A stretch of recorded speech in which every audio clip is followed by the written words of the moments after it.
राधे राधे। आप सभी को पाप मोचनी एकादशी की हार्दिक शुभकामनाएं। पाप मोचनी का अर्थ होता है पापों से मुक्ति दिलाने वाली एकादशी, और पाप मोचनी एकादशी व्रत के पालन से जन्म जन्मांतर के जाने अनजाने में किए गए सभी पापों का नाश हो जाता है। इस बार एकादशी तिथि 2 दिन पड़ रही है। दशमी तिथि के दिन भी एकादशी है और द्वादशी तिथि को भी एकादशी है। ऐसे में किस दिन व्रत रखना सही रहेगा? और सबसे विशेष बात की इस बार एकादशी व्रत के दिन महासंक्रांति का संयोग भी पड़ रहा है, इस कारण से यह दिन और भी शुभ हो जाता है। तो चलिए आपको बताते हैं कि आपको किस तिथि में एकादशी का उपवास रखना चाहिए, किस दिन दशमी तिथि के नियमों का पालन करना चाहिए, और पाप मोचनी एकादशी व्रत का पारण कब और किस शुभ मुहूर्त में करना चाहिए।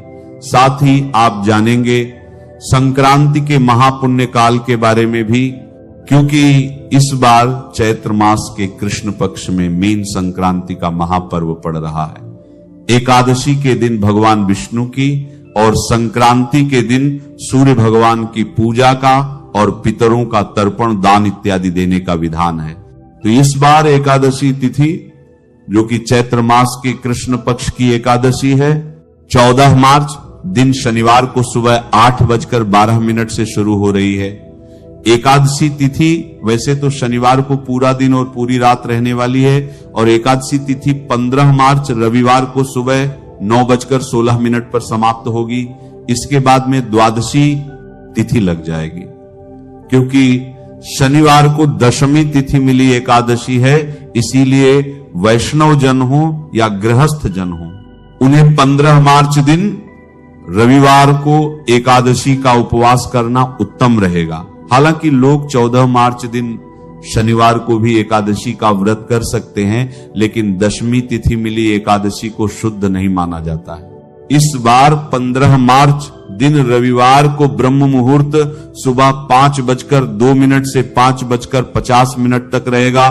सूर्योदय होगा सुबह 6:39 पर, सूर्यास्त होगा शाम 6:32 पर, परिघ योग सुबह 10:25 तक रहेगा। बाद में शिव योग प्रारंभ होगा। इस दिन राहु काल शाम 4:30 से 6 बजे तक रहेगा।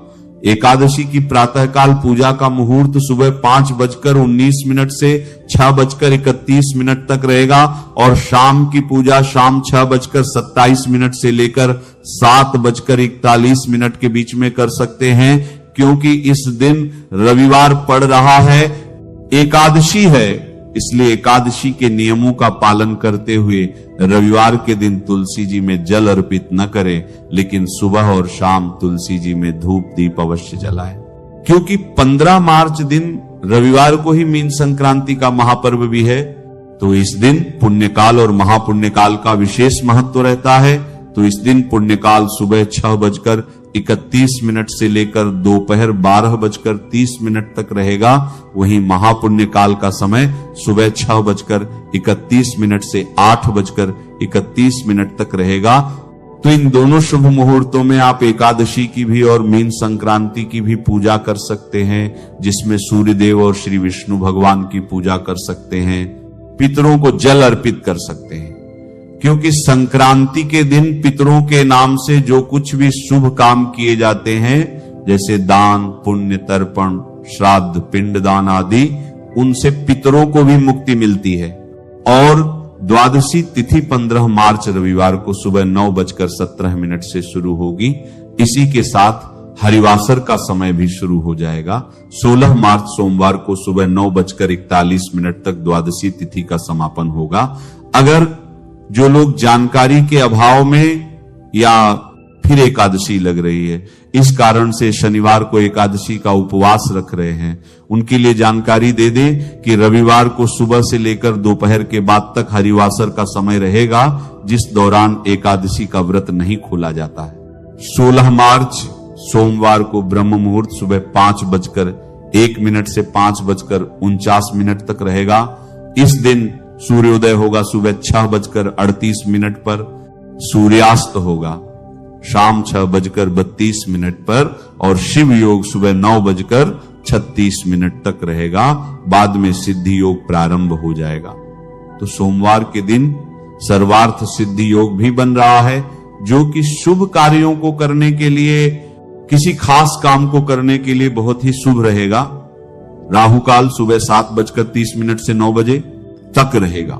हरिवासर का समय 15 मार्च दिन रविवार को यानी मीन संक्रांति के दिन, जिस दिन एकादशी का उपवास भी रहेगा, शाम 4 बजे तक समाप्त होगा। तो इस दौरान केवल पूजा पाठ, मंत्र जाप, भजन कीर्तन कर सकते हैं।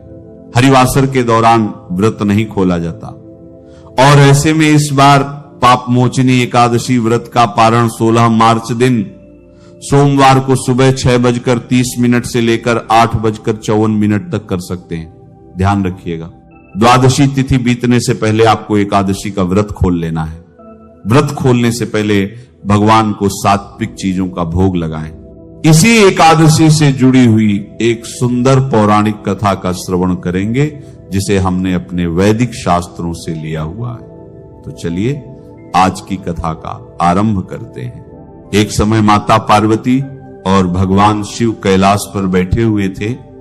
उस समय देवी पार्वती ने भगवान शिव से जिज्ञासा प्रकट करते हुए कहा, हे महेश्वर, प्रत्येक मास में कौन कौन से महोत्सव आते हैं, किसका पालन करना चाहिए और उनके लिए उत्तम विधि विधान क्या है, किस महीने के देवता कौन से हैं, किनकी पूजा करनी चाहिए और उस पूजन की महिमा कैसी है तथा वह किस तिथि को करना उचित है, कृपया इन सभी विषय में मुझे विस्तार से बताएं। माता पार्वती की बात सुनकर भगवान शिव ने कहा, हे देवी, मैं तुम्हें प्रत्येक मास के समस्त उत्सवों की विधि बताऊंगा, लेकिन सबसे पहले मैं तुम्हें चैत्र मास के विषय में बताता हूं। ध्यानपूर्वक सुनो। शुक्ल पक्ष में विशेषकर एकादशी तिथि के दिन चैत्र मास में भगवान को झूले पर बिठाकर उनकी पूजा करनी चाहिए। इसे दोलारोहण का उत्सव कहा जाता है। इस उत्सव को बड़े भक्ति भाव के साथ विधि पूर्वक मनाना चाहिए।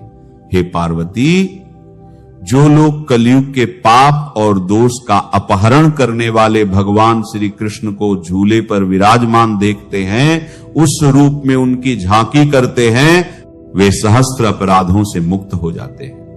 करोड़ों जन्मों में किए गए उनके पाप नष्ट हो जाते हैं। यह समस्त पाप तभी तक मनुष्य के अंदर रहते हैं जब तक वह विश्व के स्वामी भगवान जगन्नाथ को झूले पर बिठाकर उन्हें अपने हाथ से नहीं झुलाता। जो भी मनुष्य कलयुग में झूले पर बैठे हुए जनार्दन का दर्शन करता है, वह गो हत्यारा हो तो भी मुक्त हो जाता है। दोलोत्सव से प्रसन्न होकर सभी देवता भगवान शिव को साथ लेकर झूले पर बैठे हुए भगवान श्री विष्णु की झांकी करने के लिए स्वयं आते हैं और आंगन में खड़े होकर हर्ष में आकर वे स्वयं भी नाचते गाते और बाजे बजाते हैं। वासुकी आदि नाग और इंद्रदेव भी इनके दर्शन के लिए आते हैं। भगवान विष्णु को झूले पर विराजमान देखकर तीनों लोकों में उत्सव होता है और सभी लोग सैकड़ों कार्य छोड़कर दौलोत्सवम झूलन का उत्सव करते हैं। जो लोग झूले पर बैठे हुए भगवान श्री कृष्ण के सामने रात्रि में जागरण करते हैं, उन्हें एक निमेष में ही हर प्रकार के पुण्य की प्राप्ति हो जाती है। हे सुरेश्वरी, झूले पर विराजमान दक्षिणाभिमुख भगवान गोविंद का एक बार भी दर्शन करके मनुष्य ब्रह्म हत्या के पाप से भी छूट जाता है।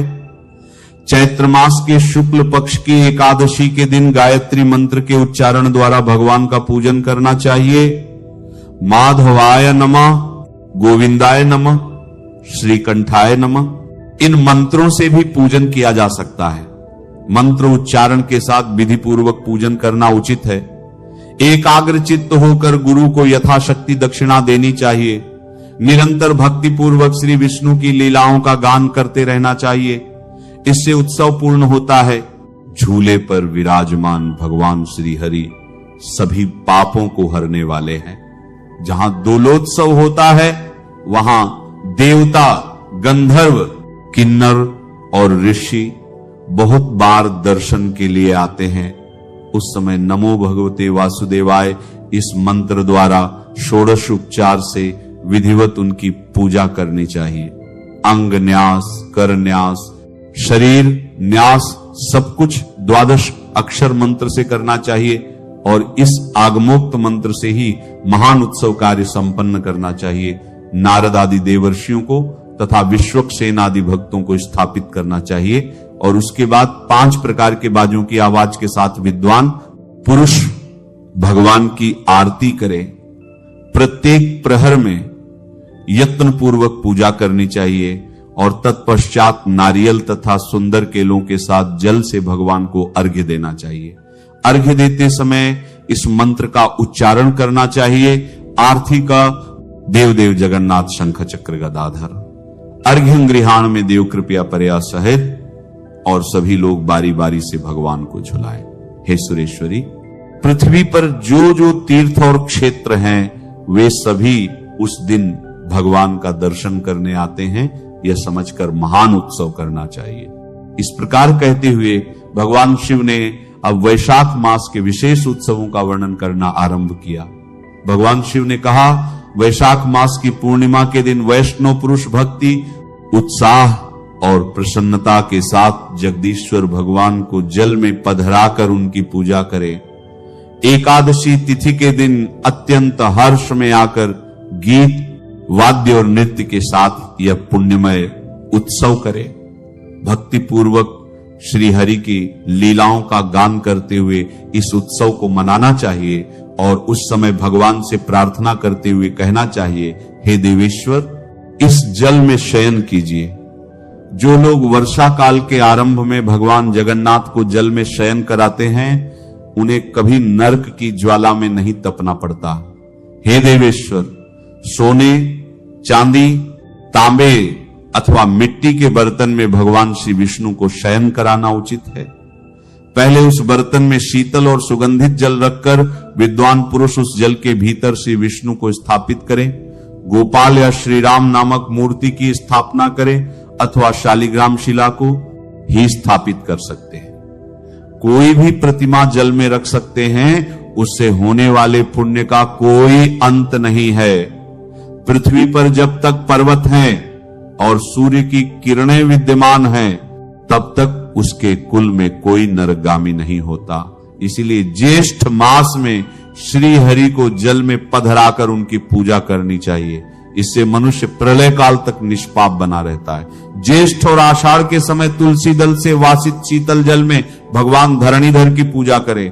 जो लोग ज्येष्ठ और आषाढ़ मास में अनेक प्रकार के पुष्पों से जल में स्थित श्री केशव की पूजा करते हैं, वे यमयातना से छूट जाते हैं। भगवान विष्णु जल के प्रेमी हैं, उन्हें जल अत्यंत प्रिय है, इसलिए वे जल में शयन करते हैं और इसलिए गर्मी के समय में विशेष रूप से जल में स्थापित करके ही श्री हरि का पूजन करना चाहिए। इस कथा को आगे बढ़ाते हुए भगवान शिव देवी पार्वती से कहते हैं, हे पार्वती, सूर्य के मिथुन और कर्क राशि पर स्थित होने के समय जिसने भक्ति पूर्वक जल में श्री हरि की पूजा की है और विशेषतः द्वादशी तिथि के दिन जिसने जलशाही विष्णु का अर्चन किया है, उसने मानो कोटिशः यज्ञों का अनुष्ठान कर लिया है। जो वैशाख मास में भगवान माधव को जलपात्र में स्थापित करके उनका पूजन करते हैं, वे इस पृथ्वी पर मनुष्य नहीं, देवता हैं। जो द्वादशी की रात्रि में जलपात्र में गंध डालकर उसमें भगवान गरुड़ध्वज की स्थापना करते हैं, पूजा करते हैं, वे मोक्ष के भागी बन जाते हैं। जो श्रद्धारहित पापी आत्मा, नास्तिक और तर्क में स्थित रहने वाले हैं, यह 5 व्यक्ति पूजा के फल के भागी नहीं बनते। इस प्रकार जो जगत के स्वामी महेश्वर श्री विष्णु को सदा जल में रखकर उनकी पूजा करता है, वह मनुष्य सदा के लिए महापापों से भी मुक्त हो जाता है। जल में भगवान की पूजा करते समय इस मंत्र द्वारा जल को अभिमंत्रित करना चाहिए और यह मंत्र है, क्ली कृष्णाय गोविंदाय गोपी जन वल्लभाय नमः। उसके बाद अर्घ्य अर्पित करने के लिए इस मंत्र का उच्चारण करें। देवदेव महाभाग श्रीवत्सकृत लांछन। महादेव नमस्ते सस्तु नमस्ते विश्वभावन। अर्घ्यं गृहाण भूदेव मुक्तिम में देहि सर्वदा। हे देवदेव महाभाग, श्रीवत्स के चिन्हों से युक्त महान देवता, विश्व को उत्पन्न करने वाले भगवान विश्वरूप नारायण मेरा अर्घ्य ग्रहण करे और मुझे सदा के लिए मोक्ष प्रदान करे। जो मनुष्य इस प्रकार से नाना पुष्पों को अर्पित करके गरुड़ासन भगवान विष्णु की पूजा करता है, वह समस्त बाधाओं से मुक्त होकर श्री विष्णु के सायुज्य को प्राप्त करता है। द्वादशी के दिन एकाग्र चित्त होकर रात्रि में जागरण करके अविकारी और अविनाशी भगवान विष्णु का भक्ति पूर्वक भजन करना चाहिए। इस तरह भक्ति की इच्छा रखने वाले पुरुषों को भक्तिभाव से तत्पर होकर भगवान विष्णु का वैशाख संबंधी उत्सव मनाना चाहिए। ऐसा करने से कोटि यज्ञों के समान फल मिलता है और इस उत्सव को करने वाला पुरुष राग और द्वेष से मुक्त होकर महामोह की निवृत्ति करके इस लोक में सुख भोगता है और अंत में श्री विष्णु के सनातन धाम को जाता है। वेद के अध्ययन से रहित और शास्त्र के स्वाध्याय से शून्य मनुष्य भी श्री हरि की भक्ति पाकर वैष्णव पद को प्राप्त कर सकते हैं। इस प्रकार कहते हुए भगवान शिव ने अपनी कथा का समापन किया। नमः शिवाय। श्री महालक्ष्मी नमः। नमो भगवते वासुदेवाय। जय मां सरस्वती। जय श्री कृष्ण। राधे राधे।